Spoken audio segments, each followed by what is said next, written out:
Hello, you wonderfully wonderful people, and welcome to episode one numerical value more than the entire points tally of Derby County accumulated in the 2007-8 Premier League season episode of the Blacktown Football Hour podcast. My name is Mark DePoli, your enviably witty host. It's great to have you here.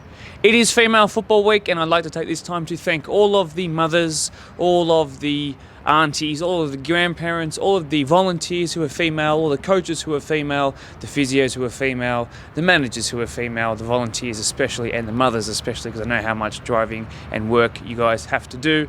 Thank you so much. This is the Female Football Week podcast. Cue the intro music.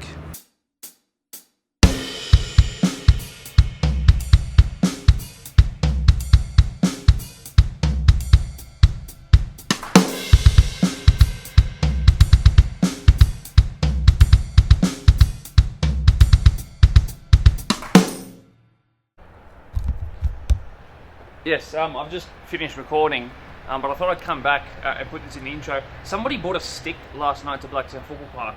This week's volunteer of the week is Darius Kossi from Polonia, and I will now speak the words of club president Alex Askew.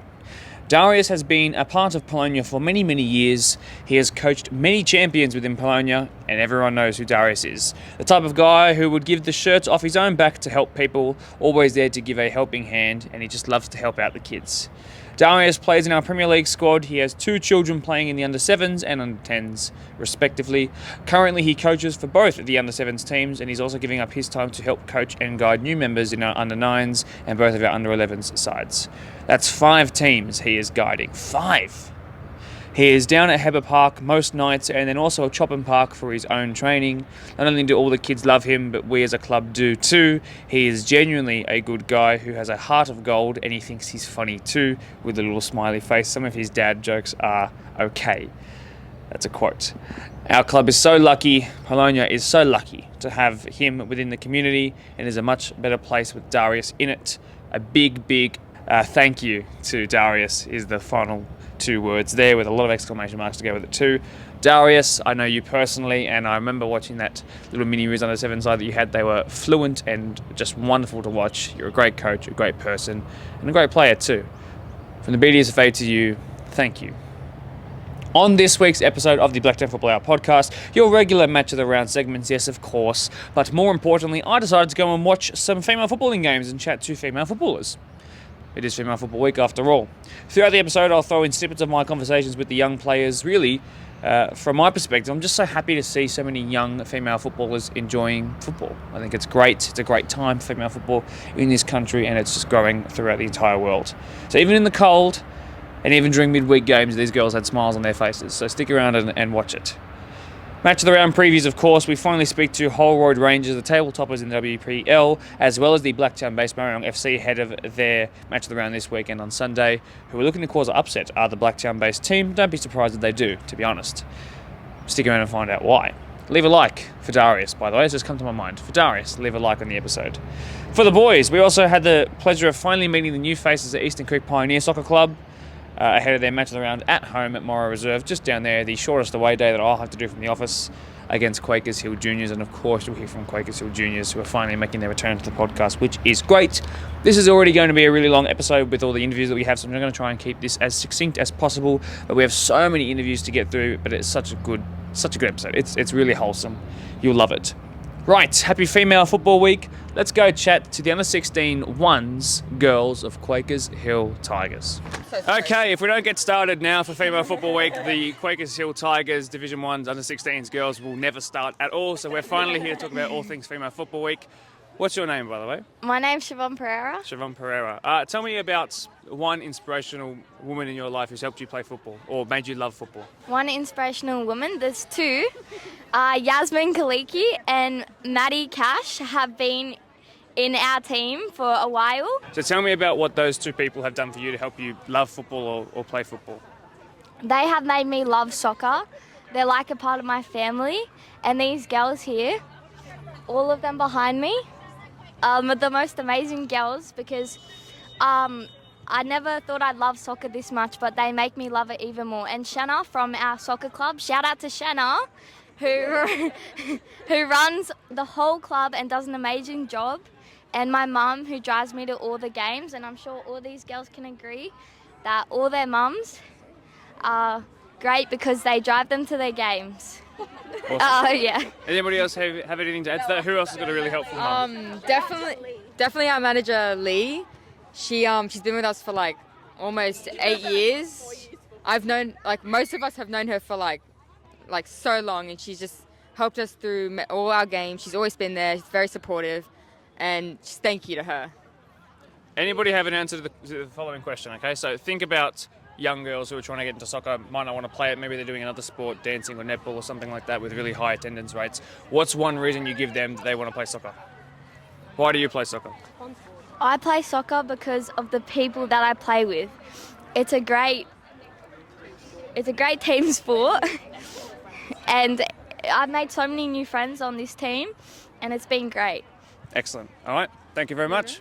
Willkommen back. That means welcome back in German. I don't know the German word for back, so welcome back. Welcome back. I'll give you a set of results to kick things back off before we chat to the green counterparts of Quakers Tigers, Quakers Hill Juniors, that is. The AYL boys faced off against MacArthur FA over the weekend, with the 13s winning 2-1, the 14s winning 4-1, and the 15s drawing 2-all before the rest of the games had to be canned. There was a 16s make-up game 2 days ago, which the 16s won 2-1 to return to winning ways, which is fantastic. Right, let's go chat to Quakers Hill Juniors. We're still here at Quakers Park, still with the under-16 ones, but this time it's those in green. It's the juniors, and we're here still to talk about Female Football Week. You, my friend with the microphone, what's your name? Isabella. Tell me about one inspirational female figure in your life who's made you fall in love with football or helped you get to games before. Sam Kerr, I guess, because, I don't know, she's just, inspirational. Good. But, Anybody else? my older brother. Very good. Is that a female? No, okay, well, yeah, but, or my mum, or my sister. Very good. Anybody else have another inspirational woman in their life? Wait, like just any person? Yeah, please. I'd say like all the girls I meet at the soccer, and they like inspire me to keep on playing because it's like a good community and good people to be around. Tell me about, like, for example, the little one here next to you. Why would you want her to play football one day? What's one of the reasons you play football that you would tell her one day? The sister can say this. Go on, sister. So why do you like playing soccer, for example? I like playing soccer because it's fun. I don't know, it's my hobby. Very good. I enjoy it. Anybody else here have a reason why they like playing soccer? I like playing soccer because it's something to do on the weekends. You get to meet new people, and there's a lot of opportunities that come from playing soccer. Yeah. Very good. Any other answers to the very first question, which was any other inspirational people? Yep, pass it on, please.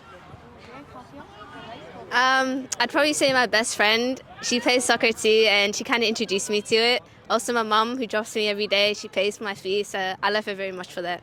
Excellent. Awesome. That's what we love to hear. Happy Female Football Week, everybody, and thank you very much. Welcome back again. Before we chat to some Spartans Academy girls, it was a great weekend for the girls up in Newcastle, kicking off Female Football Week in just the right way last Sunday. 3 wins across the club championship brackets against the Jets, with the 18s winning 3-0, the reserve grade winning 5-2 with an Amber Luchmeyer hat-trick, and the first grade also helped by Amber Luchmeyer with the third goal, winning 3-1. Now, let's go chat to the junior Spartans. Cross.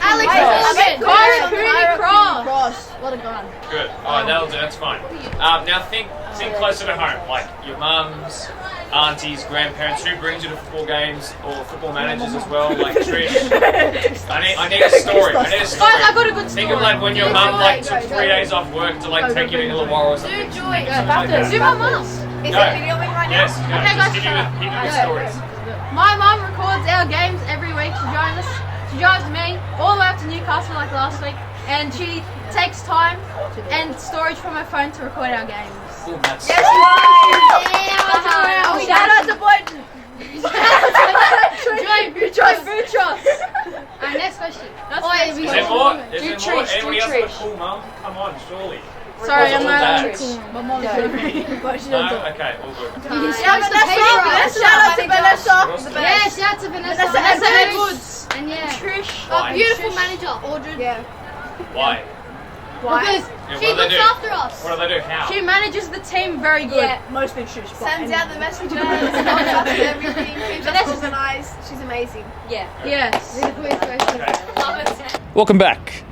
It's always funny to see the reaction of the whole team when you tell them that they've got a chance to appear online and on the podcast, and credit to all the young'uns for giving it their best effort, both the Quakers Hill sides and also Spartans as well. I should take this time to thank my own mum, my grandparents, my auntie for taking the time to make the drive from the east to watch my games in years gone by. Thank you, if you happen to be watching. A shocking result for our men's 20s grade. They conceded 6 in the first half. They then technically actually won the second half here at Blacktown Football Park, but the final score was 6-1, so that's kind of unnecessary. Anyway, we were sort of reprimanded in a way with an enthralling 2-2 draw in the first grade, but it was a frustrating game. Now, personally, I came from the match of the round between Spurs and Tigers here around minute 65, so I drove from Spurs to here.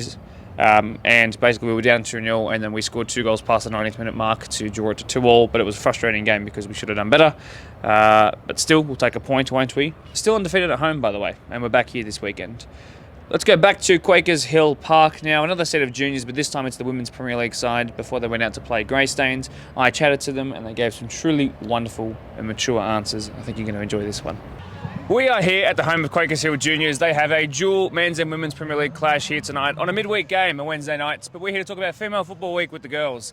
I'm joined by Sophia, by Emma, by Jamie and by Maddie, and the rest of the team standing behind trying to see if they can be seen on the camera, who are here to talk about Female Football Week in general. So girls, thanks for joining me, really do appreciate it. Just talk to me about some of the influential women in your footballing life. I think definitely my mum, the manager, she's standing over there. Thanks. Hi, Mama. My mum definitely, even when I was playing NPL, she would take me to those games. You know, I think the furthest we ever went was like Orange or something. So her taking me there really meant a lot. And then like just from like the Matildas, like Ellie Carpenter would probably have to be one of the top ones. Yeah, so same for me as well. My mum was a huge supporter, going to all my games, been there during school as well. Used to drive multiple, used to be a big soccer mum, so shout out for my mum. And also for me, I think Michelle Haywood was probably by far one of the best players in the Matildas for me. And yeah, she just brought a lot of inspiration to my football and my playing style. Yeah, I'm going to also jump on the bandwagon here and say my mum. I think this year was the first year in like 18 years that my mum didn't have to go to a soccer game because we had a bye. So, you know, it was good to actually go and like treat her well and go to dinner with her. In terms of like role models for football, I would say Kaya Simon. She's been a big inspiration because she actually played at our club a long time ago, and I look up to her as someone that is just come from club level, club that I've come from and made it. So. No, I feel like I have to say a recognition to my mum, otherwise I would look like a bad daughter, so thank you, Mum. For Football Week, Female Football Week for me, it's more about getting women to join into football and not letting them drop out of football, because you see it a lot, get to 16 years and they just drop out. Happened a lot in our team, and I feel like it's just getting them to continue the football and persuading them to keep playing. And being the World Cup this year, I feel like it's going to be a really good year for that to continue. What are some of the reasons that kept you playing when you got past that 16 to 17, 18-year-old age? Oh, it's just a love for the game. Yeah, fantastic. Love the game. You as well, Jamie? Yeah, I agree. Love for the game. Just I couldn't picture myself doing any other sport, or I just feel like it's a part of life. Football is life for me.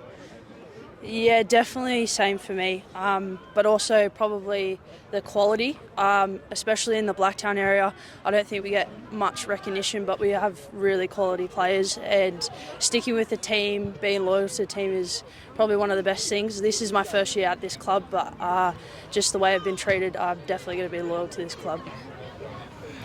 I would have to say as well the pride of playing for our club. So tonight we're actually wearing our new strip. So the boys and the girls will be repping the new strip.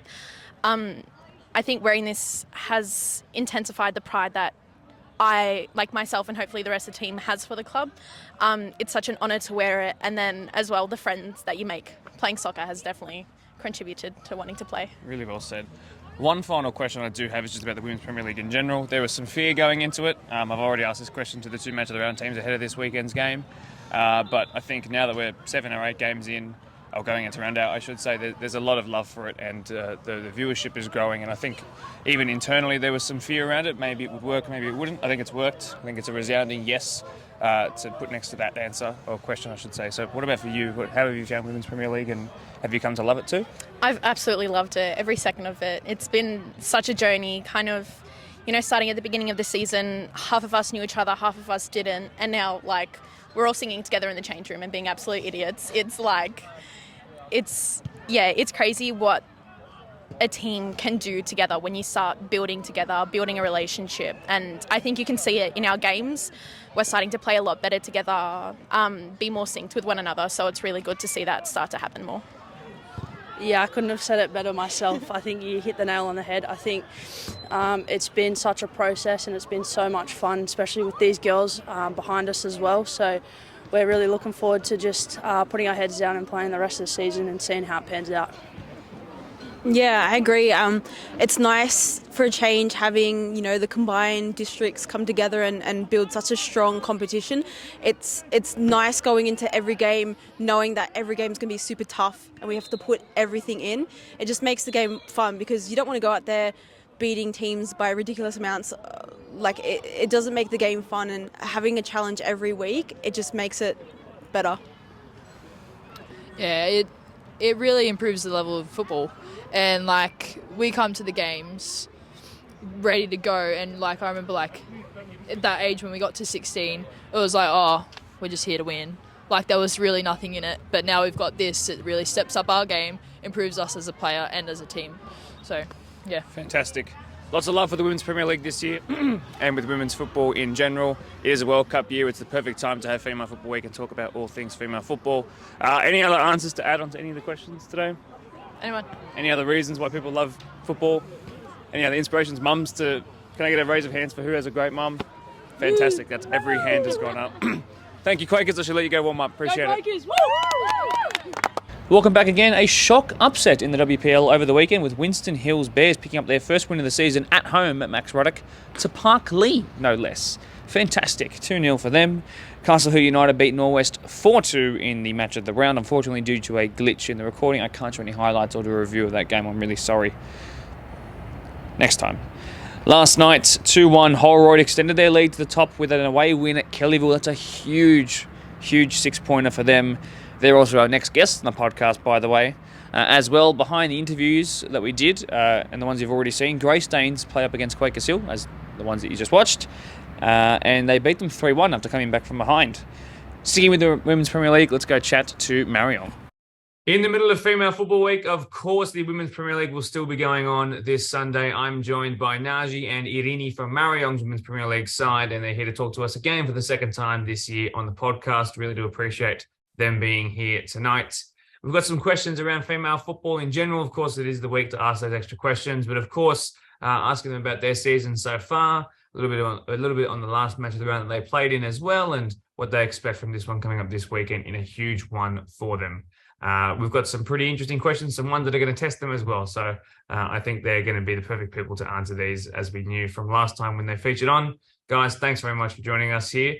But let's start with some female football week questions. So I'll direct this to Irina specifically. We're now a pretty good way into the competition in the first ever year of the Women's Premier League.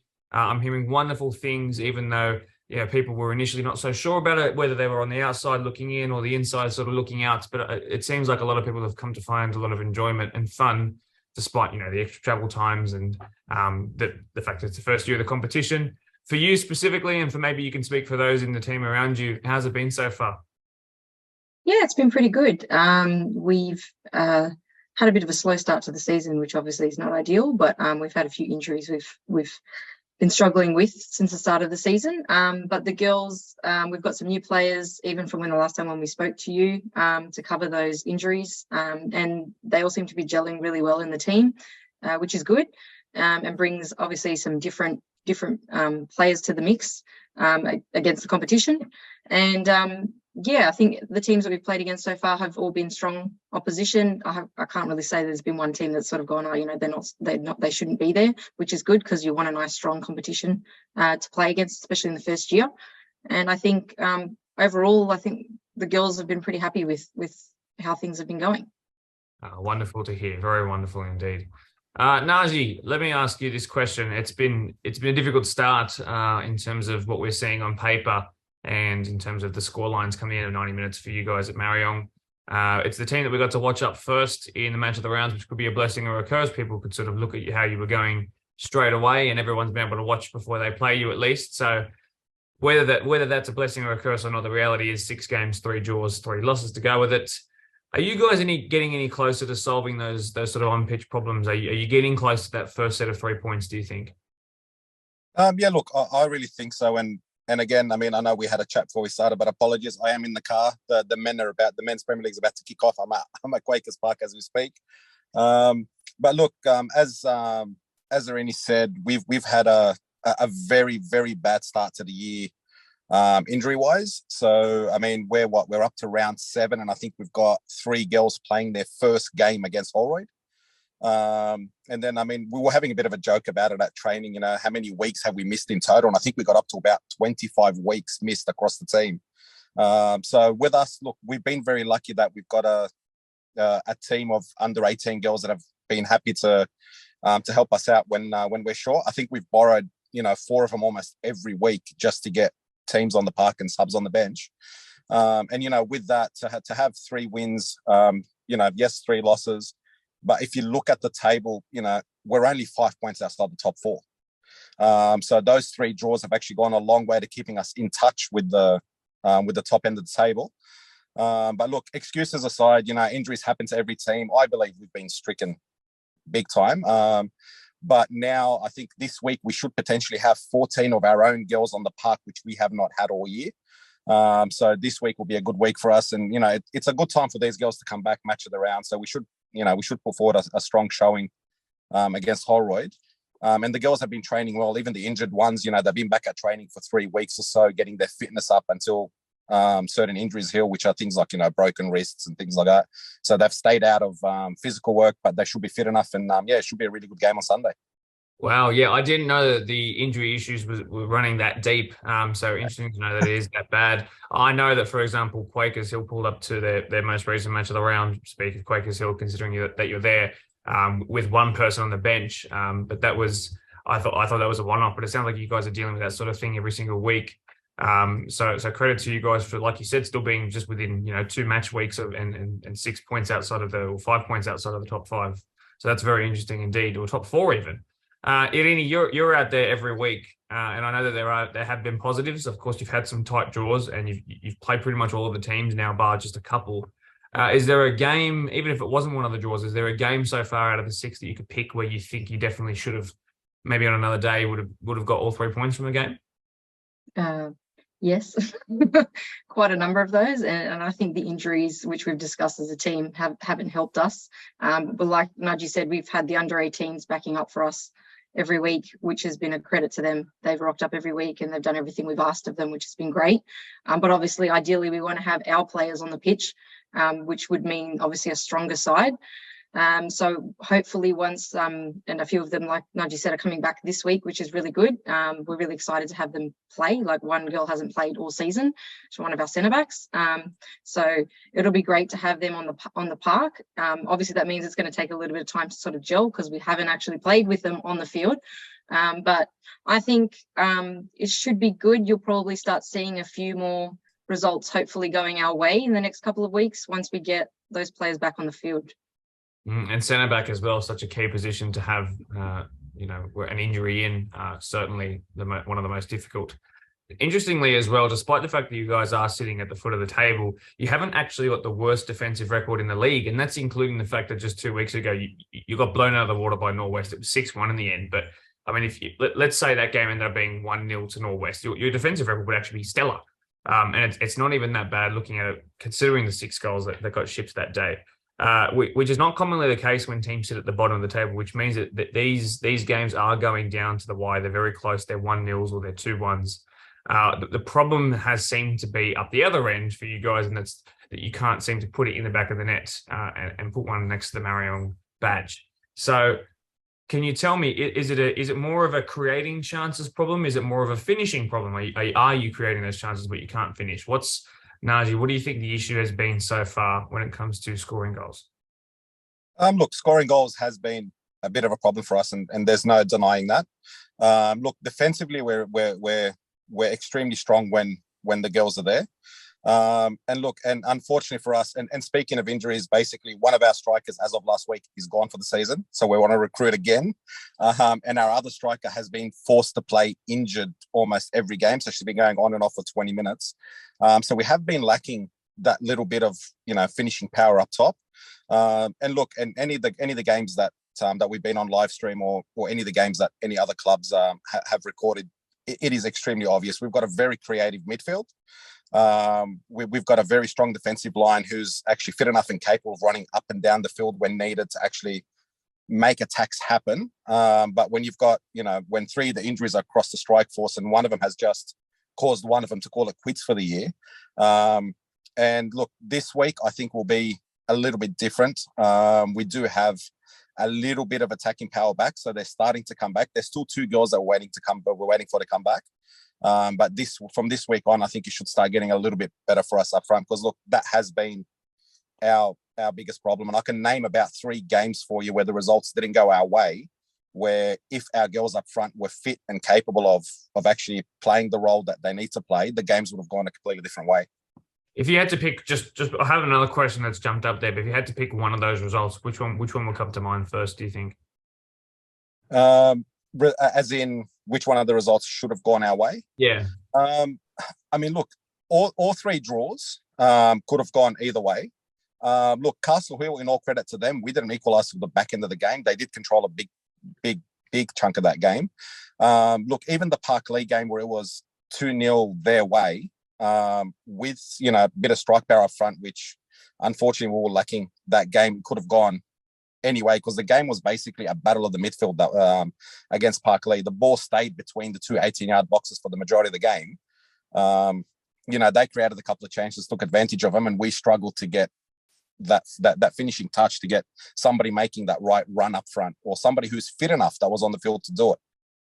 Yeah, I'm so sorry to hear about that striker. I hope she has the want to come back next year, certainly, because this competition is not going anywhere anytime soon. In fact, it's going to pick up. So hopefully she can come back as we head into 2024. But sad to hear, certainly. Elena, I can see you nodding your head with everything Naji's saying at the moment. Not that the recording would actually pick that up, but I can see you agreeing, which means I can see that you're riding that wave at the same time, and that frustration that comes with it. So tell me a little bit about when it comes to sort of training and before games or after games, when you guys are obviously all aware of the situation when it comes to injuries and the setbacks that you guys are suffering before you even get to play on the pitch, before a match of the round, So what's the sort of reaction to the start of the season been like from the girls in general? Is it an understanding of, well, we're being hampered here by injuries, or is it more sort of annoyance and frustration? What's sort of the vibe like at the moment?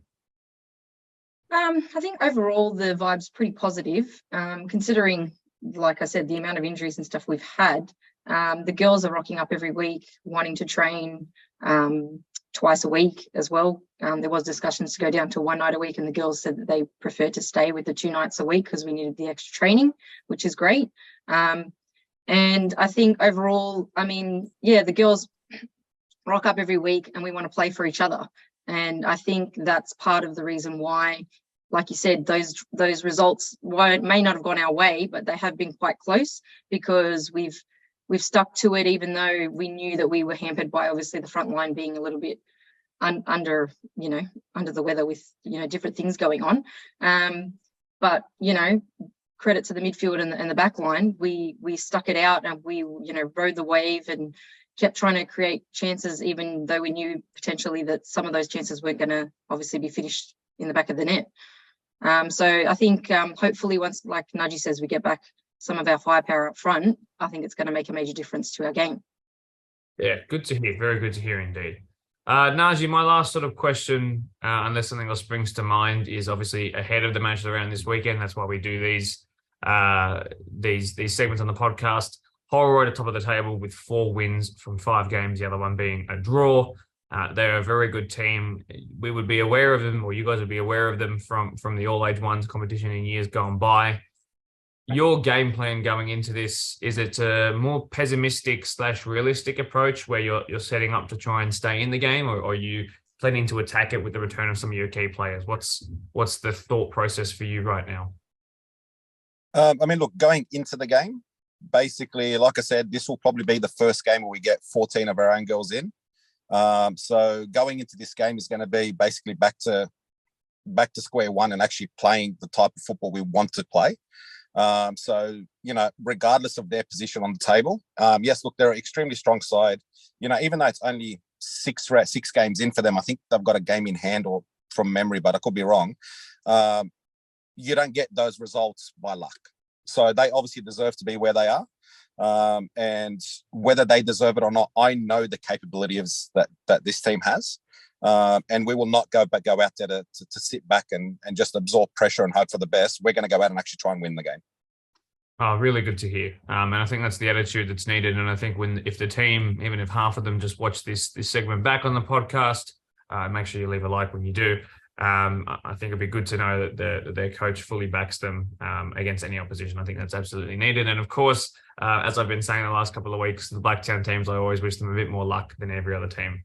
Best of luck ahead of this weekend, guys. Another fantastic segment on the podcast. Thank you so much for joining in amongst your busy lives. And like I said, I wish you the best of luck. Thank you. Thanks, mate. For the first time ever on the Blacktown Football Hour podcast, which is becoming a thing we say quite a lot in recent weeks, we are joined by the presence of Holroyd Rangers, our top-of-the-table side from the Women's Premier League in 2023. And I'm so grateful to have them on because I'd love to know what's making them tick and tick so effectively. You're joined from right to left by Danny, the coach, by Louise and Felicia. Have I got that right? Other way. Okay, lots of work for me to do. And I knew I was wrong and I was saying it, but we'll just keep going on. But nice to meet you guys all formally, and thanks for joining us on the podcast. Thank you. Thanks for having us. So we're here to basically pick the brains of the top of table side in the WPL, find out what's making them so good. They are 1 draw and 4 wins from their opening 5 games. They've got some pretty big games this week as well, including, of course, the match of the round come Sunday. So we're just here to learn a little bit about them overall. I'd like to start with your opinion, Danny, as the coach. Obviously, you've been around from the All Division 1 days with the Blacktown Association and Granville Association comp, where you guys finished top if you exclude Rydalmere, of course, because they're no longer around. How much better is the side that finished second and top of the teams that are still remaining on from last year compared to this year? Have you guys improved and come a long way? Definitely. I would say we definitely have improved. Last year's team was quite a skillful team. But I feel, although this year's team is fairly new as a group, they have probably gelled a little bit better, both on and off the field, that is. So it's definitely helped us in our performances. And yeah, they seem to be playing some really good football now. Fantastic stuff. And I'm aware that Felicia, you were here last year as well. I definitely know for sure. Yeah. What about you, Louise? What's your situation? Are you a brand new player or were you here last year? No, I'm brand new for the league. Okay, awesome. So Louise, I'll ask you first. Coming into this side this year, were you expecting the high standards that have also come to reap rewards in the first 5 games of the season as well? No, honestly, I just came over to play, and but the standard that I've come into is pretty high, and definitely the highest I've played with. So it's good to be part of it. Fantastic. And Felicia, for you, sort of similar to what I asked Danny, but have you noticed that with the new branding of WPL, over all of our promotion, that everyone's starting to take this competition as seriously as it deserves to be taken? Has the team come a long way as well, would you say? Yeah, I mean, like Danny touched upon, we have a lot more newcomers into the team, so it's a completely new squad. I guess the discussion around the WPL has been kind of tantalizing us for a while, so it's nice to actually be living the experience. So I guess with the girls that we have this season, I can comfortably say it's a lot higher quality than what it was previously. No, fantastic. Really good to hear. And that's been sort of the response that we're getting from everyone that's been on the podcast this year, which I think is a really great thing. It's also Female Football Week at the moment. I never know whether to say congratulations or just sort of mention it. But it is a wonderful time, and I'm so happy to see Football New South Wales holding all the clinics and panels that they're doing at the moment. But ahead of the match of the round this week, and I just wanted to hear from particularly the two players' perspectives, and particularly you, Felicia, because you're the long-standing player. We had some sort of female football week happenings last year, but I think this year with the introduction of the WPL, we've got a home World Cup coming up. We've got the Matildas flying at the moment. New Zealand's doing really well as well, and a lot of other teams where we have a lot of ethnicities and in these regions are doing well and are going to be represented as well. So it's a really positive time. Does that sort of bring good vibes to not just the squad, but do you think the whole sort of competition and women's football in general at the moment? I think so. Like in the general cohesion around it, like everyone's got a bit of passion towards football. That's why we're playing. But the fact that this is a first for women's football as well, there comes that sense of pride with it. So I think that's really encouraging for a lot of us. Yeah, really good. And Louise, coming into the WPL this year in its first ever year, is it good to know that the teams around you as well are? Or was it surprising perhaps that everybody was taking it as seriously as they are, because the clubs have really, really got behind it and the players have as well? Yeah, I think coming from where I came from, and it was just play for fun, and this is being taken serious. The keeping up every week with the app and seeing the results and actually being able to see a table as well is pretty cool. And then just the standards from the girls as well at training. And the commitment from Danny every week is pretty top notch. Oh, fantastic. You guys have definitely done some sort of media work before. You guys are answering. Finding that the standards of the answering of the questions this year are really good. So everything is going so well. Let's turn our focus to the match of the round this weekend. You guys haven't had one yet, so in terms of what I've been able to see from you guys and sort of ask questions about play style or maybe a previous match of the round game, I can't do that just yet with you, but there will be opportunities later on in the year as we get to the pointy end of the season. Danny, let's go back to you. What do you like as a coach when it comes to training and game day? When it comes to training, are you very hands-on? Do you have people around you in a team that you work with? And then what about on game day? Are you a sort of meticulous planner, a tactical sort of mastermind? What would you sort of describe yourself as? Definitely not that. Look, I'm not a very technical type of coach. I'm very much a people manager. My girls know how to play. There's nothing that I'm going to teach them that's going to be new. It's more about managing them around the park and into positions and things like that. But in terms of their skill level, they know it. They know what to do. They know how to play. So yeah, it's all positive reinforcement from my side, and just to ensure that they have the backing no matter what it is. I take all their opinions on board. I'm not the coach that knows it all. So yeah, look, it's just about facilitating their games and allowing them to play and do their thing. Fantastic. Good to know to both the players, Felicia and Louise, that you have a manager or a coach that believes in your ability without sort of the need for his intervention explicitly, really. Does that fill you with confidence knowing that he's just there to make sure, he's not necessarily there to teach you new things, but he's here to make sure that it gets the best out of you, perhaps emotionally or with the team's sort of chemistry off the pitch? Is that a reassuring thing to know that he believes in you fully? Oh, 100%, yeah. And just to even his ability to ask us for our feedback and on game days, he'd tell us what he sees out in the park, but then he'd ask us for our input as well, and we would work together on the sideline. So it's a good approach.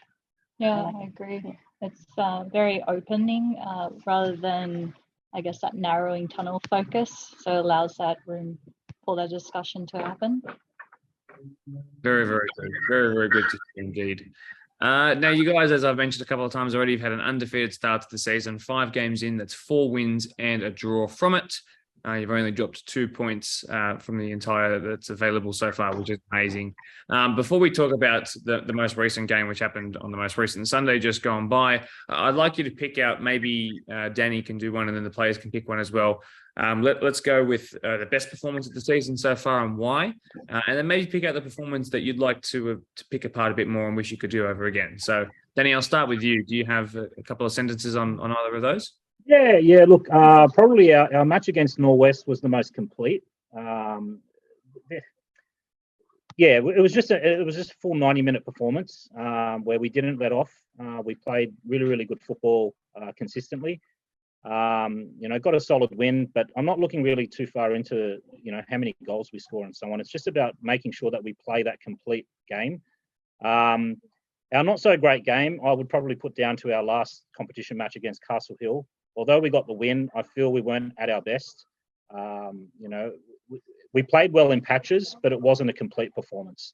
So that would probably be the game that we wanted to work on most. In saying that, it's always amazing, and you've got a good team when you can still win and you're not playing your best. So that's a really, really big positive for me, and I focus on that when we move on to the next game.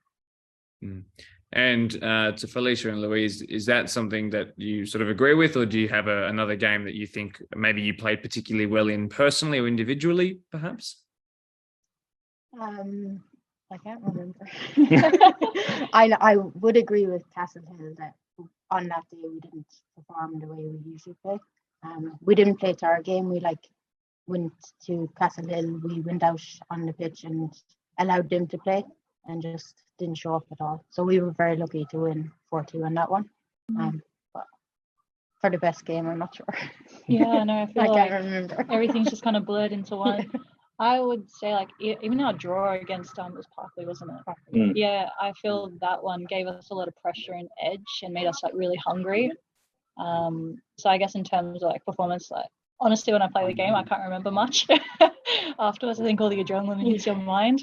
But for me, I find we work up really well under pressure when we know we've got to win back or fight back.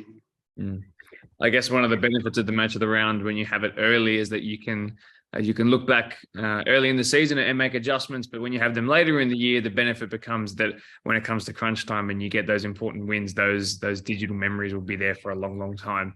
And when it comes to the really important parts of the season, perhaps you pip someone to top spot. Who knows? But that's all part of the fun, isn't it? So I do want to talk about the most recent game, though, for you guys. It was a State Cup game up against Albion Park. And not only do they keep you scoreless, but, of course, they then beat you. And that's a fresh feeling. And it's still raw. It was a couple of days ago. So why don't you tell me, Danny, how they managed to beat you, obviously without giving too much away ahead of the match of the round and your game tomorrow night? Yeah. No, look, they're a quality side. They've won the State Cup in the past. They've won Champions of Champions. They've won their comp for the last 6 or 7 years, I was told. So we weren't playing against, an easy beat. They were definitely a tough team. But in saying that, the game could have gone either way. We had our chances. Did we play our best without, taking credit away from them? I don't think we did. We got there and there was a 50-minute delay till kickoff as well because of other games that were delayed. So that kind of affected our preparation. We were kind of ready to go and then we weren't. So not making any excuses. We as I said, we had our chances, but it's probably a game that got away against quality opposition that we could have gone quite deep into that competition too. And coming up against a team who have already won it so many times, you can imagine that the experience is very much with them on a match where it's interrupted. So for you guys to be still relatively new and only have less than 10 caps together under your belt collectively is difficult. But to come so close, certainly admirable, absolutely. The sort of last question that I really want to touch on is just around the match of the round this weekend, but also I want to throw in the catch-up games. And I think really, in terms of your season overall, tomorrow night's versus Kellyville is essentially a first v second on form. You guys are both averaging above 2 points per game. And while Parkley are in second, they have played more games and they're on still less points than you, same as Kellyville. So essentially it's first v second on form. So it's a huge 6-pointer. Danny, I might stick with you. Have you ever come up against some of the players from this Kellyville side in years gone by? Any other teams, perhaps any familiarity with them? Friendly matches in the past, perhaps? Not myself. A few of our players have definitely played against a few of their players. But as an overall, we don't know their full structure as a team. Individuals, but yeah, no, not as a full team. I guess perhaps luckily there is the match of the round to look at tonight, perhaps, and maybe see how they deal with set pieces. They did score a set piece in the match of the round game that they had, for example, a free kick hit in just sort of shy of the corner flag. If my memory does serve me 100% correctly in the moment. Now let's focus specifically on the match of the round this weekend. That is different in terms of the story on the table. I'll start with Felicia, for example.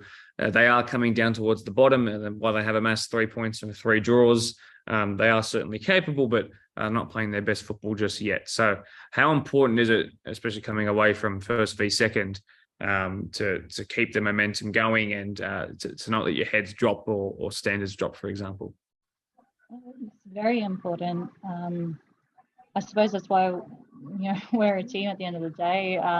We mesh well. I think the good thing I've noticed about these girls is that once a game finishes, we don't carry the result or the outcome or what went wrong in that game to the next game. We have the talk, we have the discussion, but we just go out there and play a new game. So I'm quite confident that that's going to happen on the weekend that comes. Yeah. Louise, are you excited to have a first experience in the match of the round? Yeah, I'm not sure what to expect. The big thing for Louise is her whole family is over in Ireland. So to have a match that's streamed, they'll actually finally get to watch her play. Yes, we've had situations where just the last week in our Blacktown Men's Premier League, we had a whole family watching in from India, which gave us some incredible live chat comments that I checked at halftime. So it certainly does bring the whole footballing world a whole lot closer. Danny, one more question just quickly for you, just about tactically. Do you approach each team? You don't know their system, as you just said, by minutes, but do you tend to approach each team differently based upon maybe how many goals you can see they score, or maybe how you see that they defend in the first 5 minutes, perhaps? Is there much in it for you in that sort of way? No, not at all. My focus is my team.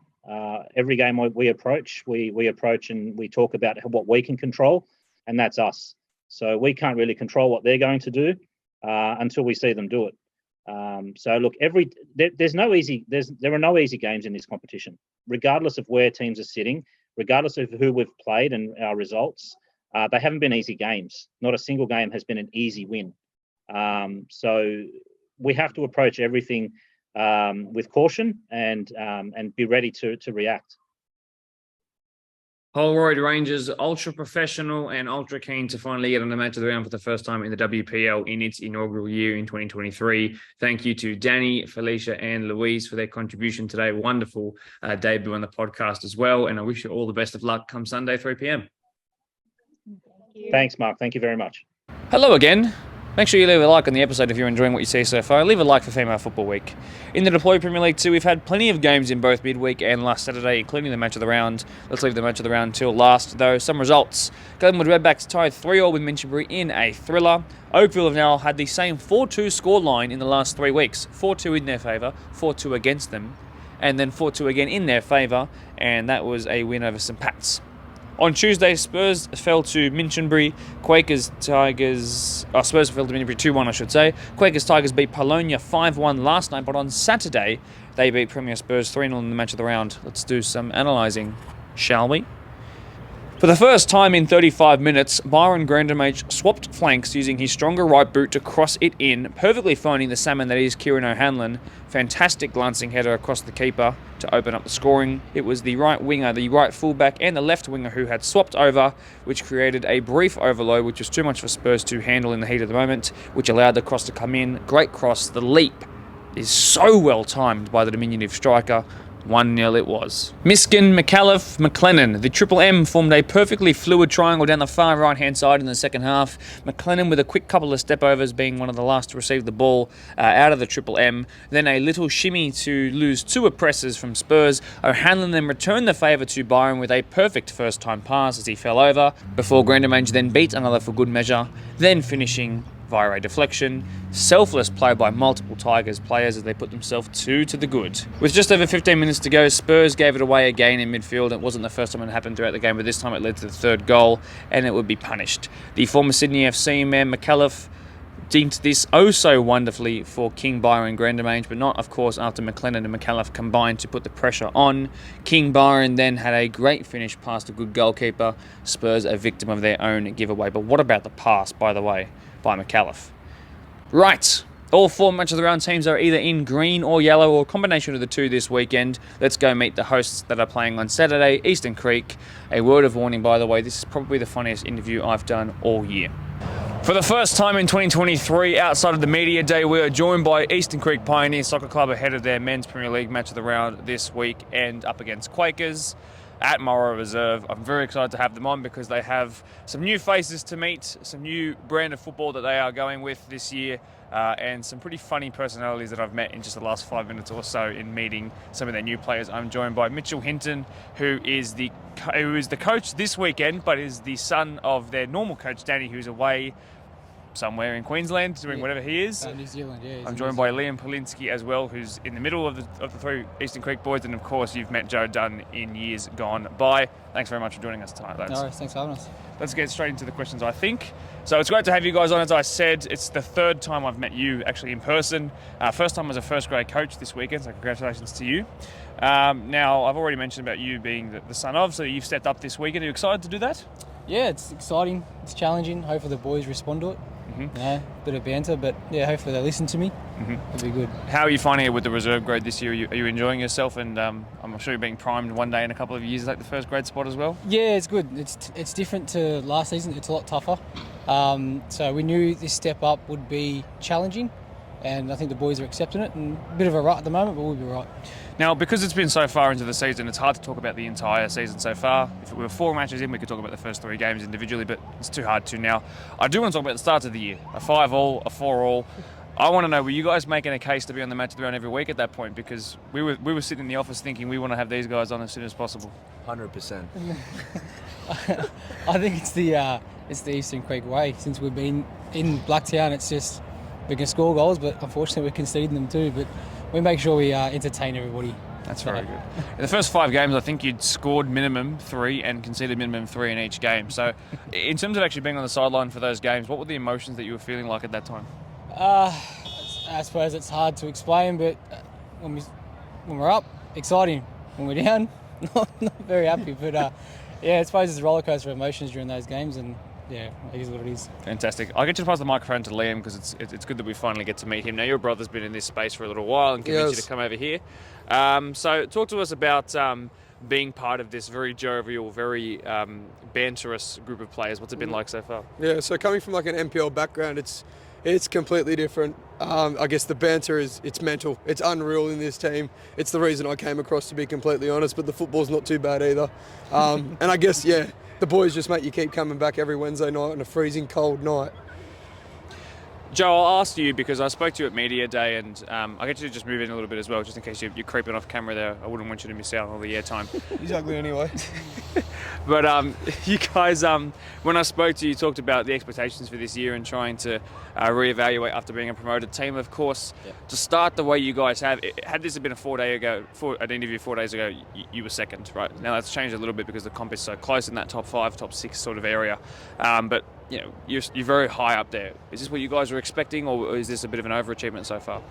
I can understand why some would think that, but I said this on the media day too. We're a competitive side. We were a competitive side last year for whoever we were to play against, and I thought we would take it to any team, even at the start of the season. And that's pretty much what we've done. It's just turn up on the day, and we know what we've done at training, and we back ourselves once we get the ball on the field to play our brand of footy, and away we go from there.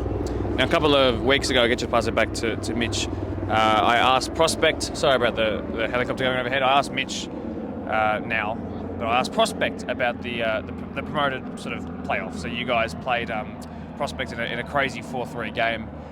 They've actually picked up a bit of form since that game, if you believe me or not. But I wanted to know, did you notice that? Did you think on that day you guys had performed better and you guys had sort of recruited better? Did you got the better of the 2 promotion teams? Our recruitment has been really, I suppose you could say. Well, Liam's definitely perfect. The recruitment's been unreal, I think. I wouldn't say compared to Prospect if we out-recruited them. Those boys are tough. We know them from last year. They picked up a few boys. They lost a few boys, unfortunately. But no, I think the sides are still pretty even. And on that day, I think the scoreline did show it. But again, another game that we're probably ahead. We should have kept a clean sheet, but it is what it is. Yeah, well, not quite just a clean sheet, but you guys considered 3 that day, so that was pretty mad. Thanks for reminding us. There's a couple of worldies in there from Georgie, so well done to him. So he's having a good season. You guys actually did end up picking two clean sheets in a row. There was a 7-0, there was a 3-0 over Rivo and Parkley respectively. I thought you'd sort of turned it around in terms of the defensive performances. Sorry, Liam, to mention defensive performances once again. But that's all good. Quickly becoming one of my favourite people on the podcast, by the way. But then you guys come up against top of the table Marion. Now, they're first across all 3 grades. They're undefeated across all 3 grades. They're a mental team, and they're on track to break a couple of records, I would say. You came up against them, and that scoreline was 4-0 against you guys. That was a first v second at the time as well. So just 4 days ago, like I said. Was it really a 4-goal between you kind of game? Was the performance reflective of that? No, the scoreline didn't reflect the game at all. The game was actually close. There was a battle. There's a few goals. We scored an own goal, unfortunately, and the 4th goal was a bit of a keeper error. So, I'd say probably 2-0 was deserved. Marion did outplay us. They did on the park, but the scoreline doesn't represent the game. Okay. Joey, I might ask you, having been undefeated up to this point, or at least till last Saturday, you then came into having played Doonside last night at your own home ground as well. In terms of that game, did you guys deserve to lose that game, or should you come away with a point or 3? I don't think we deserved to lose it. Did we deserve to win it? I don't know either. At the same time, it was another competitive game for us. We controlled the ball for larger parts of the game, so to that degree, we probably felt like we deserved more out of the game. To only concede 1, and it sort of felt like a bit of a lapse through the bouncing ball in the middle of the park to go up the other end of the field, and they're through our back line and they score a 1-on-1 really. So did feel like a bit of a lapse at the time that we didn't need to concede that goal, but what do you do? Like, that's the game. Liam, I want to ask you, and without again putting this to you too difficultly on your podcast debut, but I know how that goal went in last night from what you've told me, but I want to know specifically, how many different back 4 combinations have you come into games with? If you can just think on the spot, you've played 7 games so far. Yeah. Has there been a time where you've gone consecutive weeks with the same sort of starting back 4, or even the same 6 in front of you? Take your shoes off and start going. Honestly, I think I've played next to 5 or 6 in the back 4, and that's just from the last 2 games. It's really hard playing next to everyone's got different things. We've got weddings, we've got parties, we've got blokes going to Magic Round because they think they're better than us. So different team every week. As I said, I think Rezzi's and First together, we've had 10 people out some weeks. It's so hard getting a team on, but we still put a team out, try our best. Joey, what's your performance has been like in terms of attendance this year? I feel like that's a loaded question. Thank you. I haven't heard anything. I'm just going to ask the captain, you know what I mean? Yeah, I've missed 2 games. How did you go in those 2? Yeah, 2 good wins. Yeah. Lost to the 2 games since I've been back, so I hate to say it, but I think there's a common denominator here. It's done. I'm not going to say I'll just anything. leave now, will I? Yeah. You got the closest entrance to the exit. So, I'll give it back to Mitch now as we try and reel back in this wicked podcast episode. Another thing I need to know, and this is where I really want to sort of crunch down and ask the difficult questions, is the rumours going around at the moment. As you would know, I'm pretty well connected with the players, and I get a lot of scorelines at the end of each game and about how the game sort of went generally, maybe about 100 words after each game. And I do hear a lot of you guys love to disrupt play. You guys like to whip in a set piece. Very, very efficient from set piece scoring, certainly. Don't concede a lot either from the set pieces. So are you guys sort of okay with this reputation of having a bit of a route one approach to football, or is that something that we're that's not true? I don't think it's true. We do play route one sometimes. I think nearly every team in this competition plays route one. But we do pride ourselves on ball playing. We like to play ball to feet and a bit of tick-attack of football when we can. Set pieces, I don't know how successful we are being set pieces this season. 2 goals. Oh, there you go. Only scored 2. So, yeah, I suppose set pieces, yeah, we'll take it, but Route 1 football, no, that's definitely not us. Yeah, even now and again, but no. Fair enough. Okay, now in terms of the recruitment this year, I want to sort of delve into that a little bit. The squad has improved last year. It's why you guys are doing as well as you have been. I know that about 4 players came in from Penrith Rovers. Liam, I know that you're from Prospect NPL. Yep. Can you explain how tactically, I know you have to sort of think about what your dad's doing, but can you explain how tactically these 4 players from here, this one guy from here, how have they sort of gone into the remaining players from last year and improved this team tactically? Well, it's actually helped because we did lose a few players in key positions, so these boys coming in actually filled those spots. So, and also add a bit of depth. So when the likes of like Jose, when he was away for 2 games, these boys were able to fill in that spot pretty easily, and it's actually helped a fair bit. So tactically wise, it's been a perfect fit. And Joey, from your perspective, having been again a player that's continued on from last year to this year, and you've been around for the entire time the Eastern Creek have had a Premier League side, so it's especially good to ask you. But tell me about how this team has evolved in terms of being out there on the pitch and out there in the middle of the park especially. Yeah, and I think just going back onto a little bit of the recruitment as well, it's not just rejuvenating the squad a bit, but bringing in some younger heads as well has sort of helped. Liam's only a couple of years younger than me, but even a few other guys throughout our midfield, Connor, Cameron, name a few. These guys have actually rejuvenated our whole squad and sort of changed our playing style a little bit just because of how fit and fast that they are as a younger sort of age group coming through. So it hasn't overly changed what we do, but it has just sort of given us another lift. A few more senior guys, myself, Baz playing in the team as well, looking around now, and it does give us a lift turning up to games, turning up to training, because it's just another reason you love to play it. Yeah, absolutely, very good to hear. A really good answer there too. One thing I will ask, and I need to take it back from not to Liam, sorry, because you haven't played up against Quakers yet. I'm sorry. I think they're good. Yeah, we'll have some fun. That's good.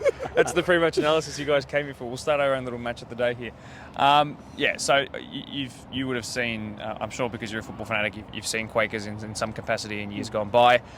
You have a match of the round for them to go off, which was a ridiculous game here at this place. I'm not sure if you are very aware of it, of course. I'm not surprised. Now they are strangely inconsistent, I would say. 3 wins from their opening 7, a couple of losses, a couple of draws in there as well too.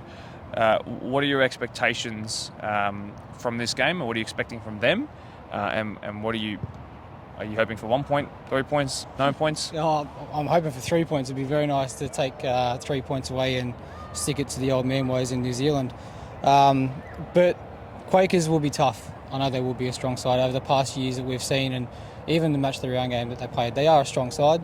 So it'll be a tough game, and I'm looking forward to it. For sure. You haven't played them in any pre-season friendlies or anything like that? No, we haven't played them at all, so it's actually starting from fresh, so it'll be good. Okay. Liam, I might throw to you as a sort of wrap-up question, and just around going over expectations for the season. Now, you had a blistering start because the comp is so close, you've now moved down on the table, but at the end of the day, while Marion or anyone else could win this competition, maybe that's not the goal for this year, and that's realistic because you've just been promoted. If it is, fair play to you. Yep. Considering how well you started, but also the players that you might be losing in the coming weeks, has there been a conversation around what your goals are come the end of the season compared to where you are sitting right now? I think we take each game as it comes. I think on our day we can beat any team.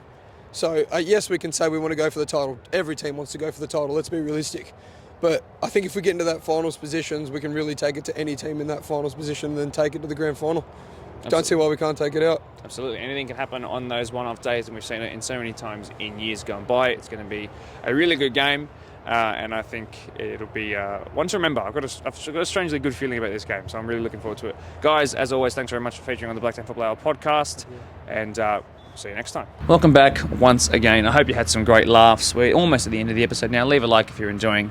Some crazy results in the Deploy Premier League 1 with Doonside Hawks winning 3-1 over Workers. Park League 2, Prospect 3 in a close thriller. Marion 4-0 over Eastern Creek. Ropes 2-1 over Riverstone after a last touch of the game winner by John Haynes. Ponds beat Quakers 3-1 at Jonas Bradley. Come midweek then, Creek's last 2 games have only been there have been their only 2 games where they haven't scored or got any points from it. They lost 1-0 to Doonside, as you would have heard in the interview, of course, in another high-scoring thriller last night. Prospect 5-3 over Riverston in a crazy game on and off of the pitch. Last night as well, while we were filming, of course, you would have seen, with Greystanes beating Quakers in the WPL in the background, Marion beat Juniors 4-0. Marion are so good. They are honestly so good. Speaking of juniors, let's speak to a wounded Quakers Hill Juniors.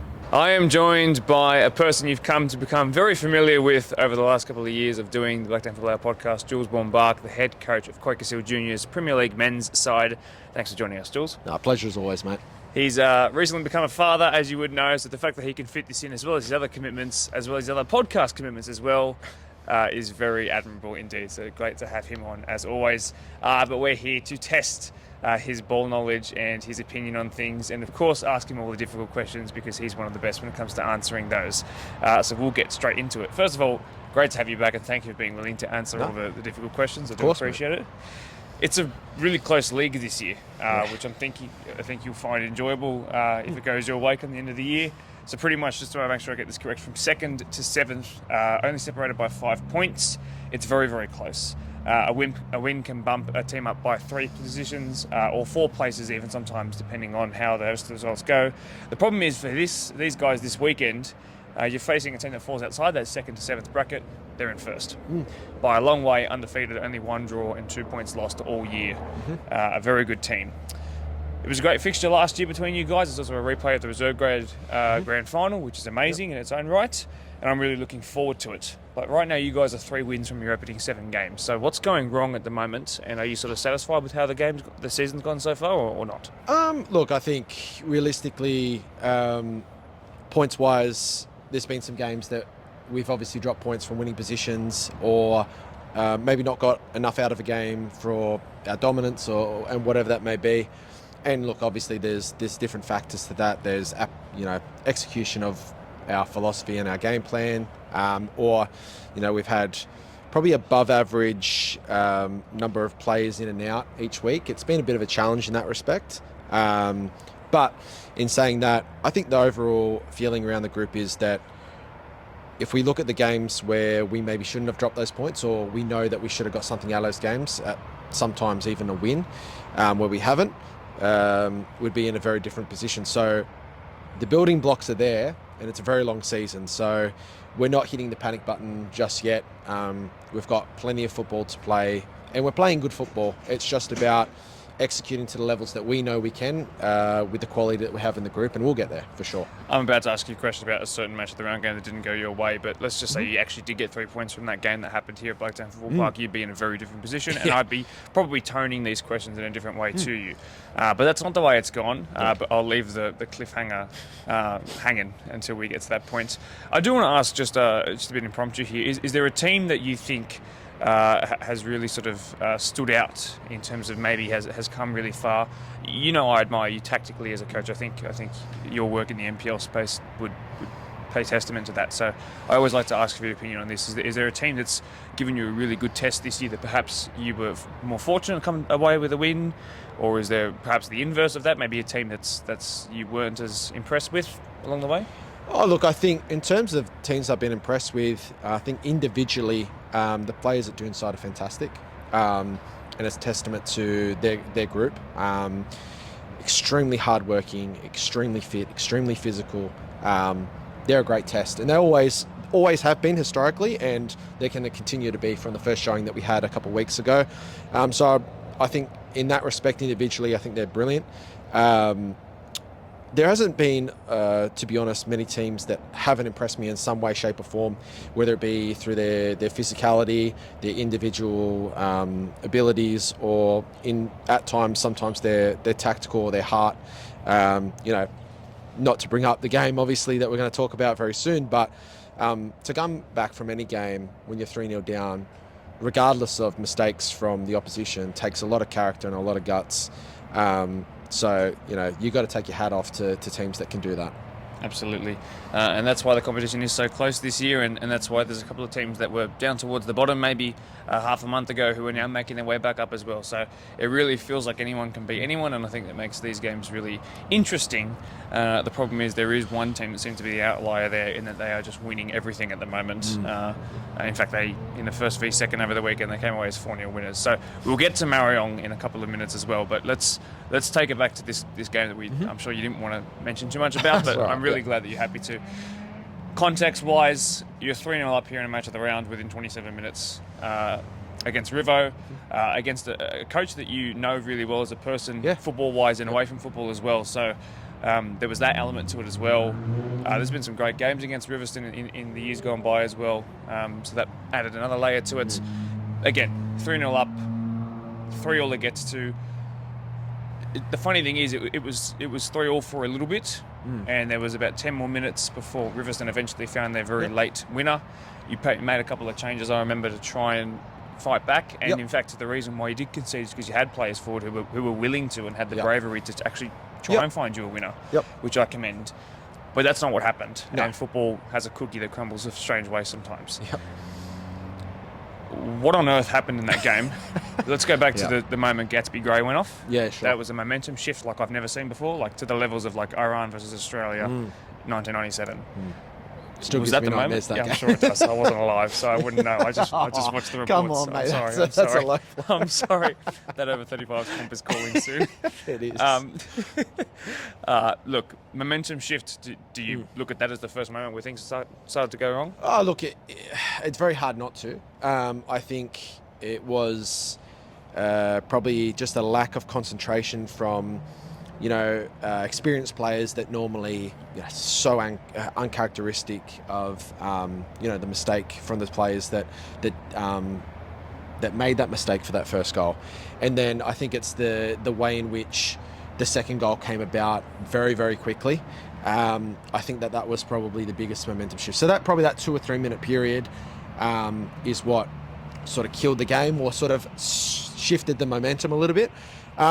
In saying that, regardless, I'm a firm believer, and we say it throughout the squad, there's no losses, there's only lessons. I know it's a bit of, a cliche, but it's certainly something that we look at and something to learn from in terms of our mentality going into games, whether we concede or we're cruising and then we concede. How we react to that is really important. So, and we're building from that, which is great.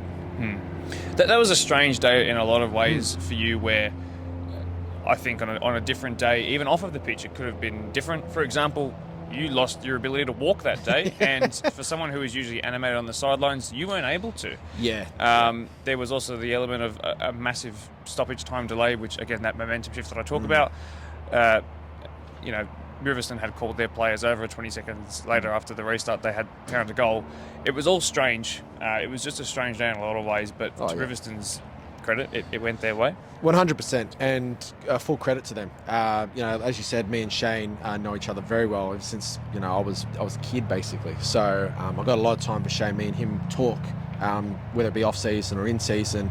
We're pretty open and honest with each other, and I really appreciate the relationship that we have and the bond that's obviously connected between Riverstone and Quakers, which hasn't always been there. It's strained at times, but it's really strong now. And yeah, you're right. It was a really weird night. A lot of strange, even, not afraid to say it, some strange decisions. The fact that I wasn't able to stand, I am quite animated and like to basically be kicking every ball with my players. So to not be able to do that was quite difficult as well. And their bench was up for it, especially after they got that first goal. So it all plays a part, doesn't it? Yeah, it does. And it was a really weird day, but as I said, credit to Riverstone for doing it. Yep, absolutely. And I'm glad that you have the bravery to say yes. There was parts that I could control, parts that I couldn't. I'm glad that you had that sort of analysis of the whole situation. Certainly. Now I do want to talk about your bounce back. You had a 3-0 win over Park Lee. Now, what do you think of Park Lee doesn't really matter. In the end, you still have to beat what's in front of you. and you did. When you got to that game, was there any major tactical changes, or did you really look at that as a 1 in a million fluke outlier that wasn't going to happen again, and you just stuck to the same sort of 11? Yeah, look, it was very similar setup in terms of personnel, very similar message. It doesn't change that much week to week, or it hasn't so far. And realistically, it was just about, let's get back to basics. Let's do what we do best, which is play Quakers football. And I think that was a really professional performance. I think we dominated for the full 90 minutes, and that was the most pleasing thing, is that the concentration was there for the full 90, which is probably what was missing the most against Riverstone. So the fact that we're able to turn that around so quickly was quite pleasing for me. Mm-hmm. Now, at that point, you were 3 wins in 5, which looks a whole lot better than 3 from 7. Yeah, it does. So the last 2 weeks haven't been so ideal. Mm-hmm. You mentioned Doonside a bit earlier on about individual quality. Mm-hmm. They beat you 1-0 the following week after the Parkley win. Yep. Then you played Ponds, which was a 3-1 loss. Mm-hmm. So out of those games, is there a game in that you think you were definitely in? Does a 3-1 scoreline not tell the full story, for example? Look, I think the Doonside game, it was a strange game again. We had a penalty in the second half, very early in the second half, which would have put us 1-0 up, so changed the complexion of the game a little bit. But in saying that, we didn't take our chance, and they did. And in those games, particularly against sides like Doonside, like Ponds, if you don't take your chances, you will be punished. So again, another lesson about taking chances in games. Ponds game is the one and only game where I think collectively we can put our hands up and say, you know what, we weren't at the races on the day.